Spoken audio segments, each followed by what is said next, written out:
इस लेक्चर में हम 2022 के बैलेंस शीट को डिस्कस करेंगे। ये 2022 का क्वेश्चन है जी, हम इसको रीड करते हैं। On June 30, 2021, the following selected balances have been taken from the books of Dr. Nasser Medical Center. Cash, prepaid rent, office supplies, prepaid insurance, sales expense, X-ray machine, consulting fees income, payable to supplier, capital and utilities.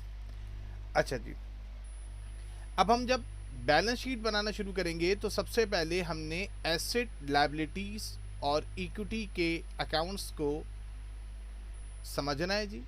अब ये गौर से देखिएगा, cash, prepaid rent, office supplies और prepaid insurance, ये मेरे पास asset हैं, sales expense है। X ray machine मेरे पास एक्सपेंस है। कंसल्टिंग फीस इनकम रेवेन्यू का पार्ट है।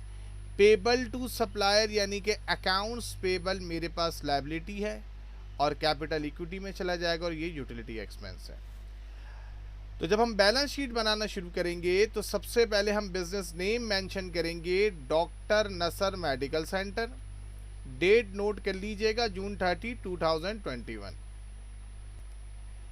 ये हमने बिजनेस नेम मेंशन करा, balance sheet as on June 30, 2021। फिर हमने दो कॉलम बना लिए, एसेट एंड इक्विटीज।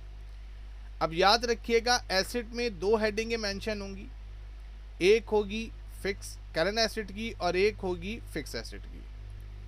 अगर हम क्वेश्चन को मेंशन करें, देखें जी, तो cash, prepaid rent, office supplies, prepaid insurance, ये चारों मेरे पास करंट एसेट हैं। अब अगर आप एडजस्टमेंट में देखें तो कैश 270,000 है, कैश की कोई एडजस्टमेंट का अमाउंट यहाँ नहीं, तो इसका मतलब है कैश का अमाउंट एज इट इज चला जाएगा 270,000। फिर अगर मैं प्रीपेड रेंट को देखूं तो वो 50,000 मेरे पास ट्रायल बैलेंस में है और रेंट एक्सपेंस 15,000 मुझे एडजस्टमेंट में दे दिया। इसका मतलब है कि प्रीपेड 50 में से 15,000 का एक्सपेंस हो गया तो 35,000 आपका प्रीपेड रिमेनिंग रह गया। तो आप यहाँ पे कितना मेंशन कर देंगे, प्रीपेड रेंट 35,000।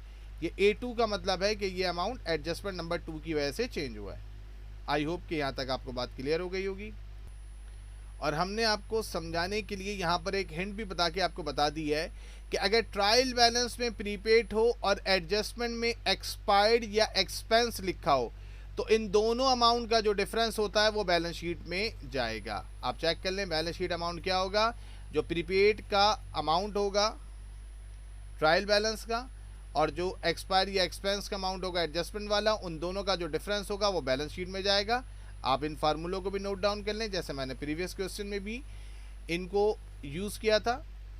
तो आप चेक कर लें, prepaid rent 50,000, rent expense adjustment में 15,000, दोनों का डिफरेंस 35,000 हमारी एडजस्टमेंट में आ गया।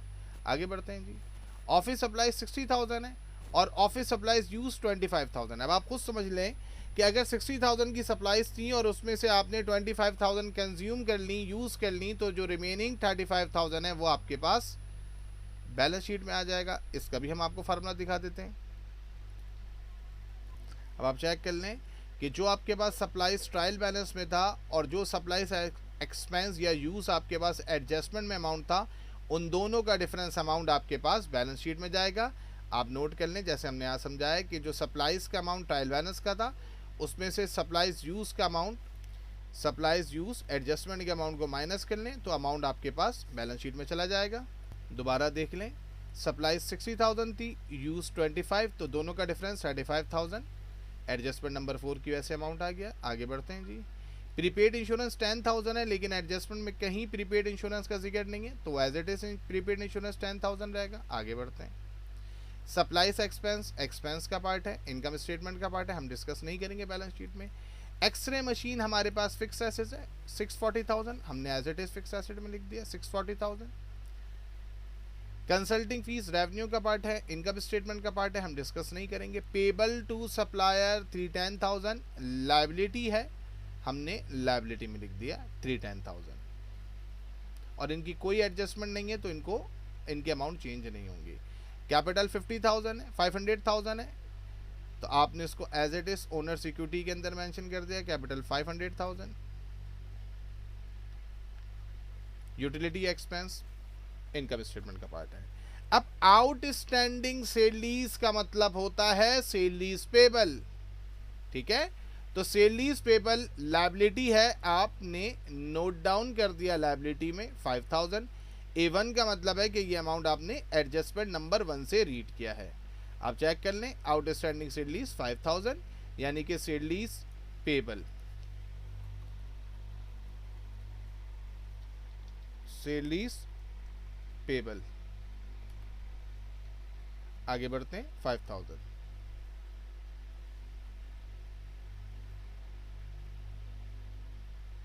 रेंट एक्सपेंस की एडजस्टमेंट हम डिस्कस कर चुके हैं। Depreciation charge on fix person at 10% per annum. अब इस पूरे क्वेश्चन में हमारे पास जो फिक्स एसेट है वो सिर्फ मशीन है, एक्सरे मशीन, और कोई फिक्स एसेट नहीं है, तो इसका 10% आप ले लेंगे 64,000।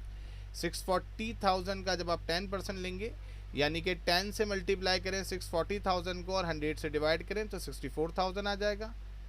तो आपने as it is allowance for depreciation mention कर दिया 64,000 जो कि मशीन से माइनस होगा। आगे बढ़ते हैं जी, हमने ये सारी एडजस्टमेंट देख ली। लास्ट एडजस्टमेंट है accrued consulting fees. Accrued expense होता है तो पेबल होता है, एक्रूड फीस होगी तो रिसीवेबल होगा, एसेट होगा। यानी कि कंसल्टिंग फीस रिसीवेबल 30,000। आप नोट डाउन कर लें, आपने लिख दिया कंसल्टिंग फीस रिसीवेबल 30,000। आपने simply cash, prepaid office supplies, prepaid insurance और कंसल्टिंग फीस रिसीवेबल के अमाउंट को ऐड करा। 270,000 में 35,000, 35,000, 10,000, 30,000 ऐड करा तो 380,000 टोटल करंट एसेट आ गए। एक्सरे मशीन 640,000 में से अलाउंस फॉर डेप्रिसिएशन 64,000 माइनस किया, 576,000 आ गया। करंट एसेट के अमाउंट 380,000 में 576,000 का अमाउंट फिक्स एसेट ऐड करेंगे तो टोटल एसेट आ जाएंगे। अकाउंट्स पेबल 310,000 और सेल पेबल 5,000 को ऐड करेंगे तो टोटल करंट लायबिलिटी 315,000 आ जाएगी। कैपिटल हमारे पास 500,000 था, ये ऑपरेटिंग इनकम हमने इनकम स्टेटमेंट से कॉपी करिए जी। तो जो हमने इनकम स्टेटमेंट सॉल्व करा था आप जाके चेक कर सकते हैं उस वीडियो लेक्चर में, उससे हमारे पास 141,000 अमाउंट आया था। और ड्राइंग हमारे पास क्वेश्चन में है नहीं, अगर ड्राइंग होती तो उसको हम यहाँ पे माइनस करते इक्विटी में, क्योंकि ड्राइंग है नहीं। तो आपने कैपिटल में 500,000 में ऑपरेटिंग इनकम 141,000 ऐड करी तो 641,000 आपके पास अमाउंट आ गया। फिर आपने लायबिलिटीज़ 315,000 में ओनर्स इक्विटी 641,000 ऐड की तो 956,000 अमाउंट आ गया। ये आपकी बैलेंस शीट कंप्लीट हो गई है। आई होप कि ये लेक्चर आपको समझ में आ गया होगा। Best of luck.